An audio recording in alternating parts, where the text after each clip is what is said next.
Prenons un exemple pour bien comprendre la mise en place du triangle. Lisa a 12 ans. Il y a 3 mois, elle a eu une entorse pendant un cours de sport à l'école. Depuis, elle présente des douleurs en continu au niveau de la cheville. Elle utilise des béquilles car elle n'arrive plus à poser le pied par terre. Sa jambe est gonflée. Le toucher de la peau lui fait très mal. Du coup, elle ne met rien sur sa jambe et la garde le plus immobile possible. Avant son entorse, cela faisait 6 mois qu'elle avait des douleurs occasionnelles au niveau de la tête et du ventre. Sa famille a déménagé il y a 3 ans des États-Unis pour venir en Suisse. Lisa a donc perdu tous ses amis.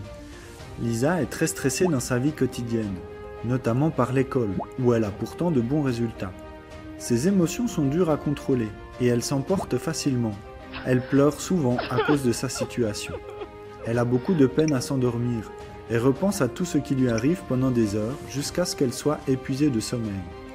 Elle se réveille souvent durant la nuit et présente une grande fatigue le matin.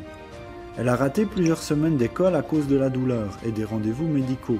Elle a donc beaucoup de retard à rattraper. Elle a arrêté la danse, qui était le sport qu'elle adorait et qui lui faisait du bien. Elle est isolée et ne voit plus ses amis, car n'arrive plus à les suivre dans les activités à cause de la douleur et de la fatigue. Elle est très inquiète car elle a vu plusieurs médecins qui ne savent pas ce qu'elle a. Les examens médicaux sont tous normaux et on lui dit que la douleur est dans la tête. Les médicaments essayés ne fonctionnent pas. Sa famille est très fâchée car ils ont l'impression que les médecins ne font plus rien pour elle depuis plusieurs mois. Ainsi, on peut voir que l'entorse est l'élément déclencheur, comme la goutte d'eau qui fait déborder le vase et qui a activé le triangle. Mais celui-ci a été préalablement rempli par une multitude d'autres événements stressants, inflammatoires ou douloureux de la vie de Lisa.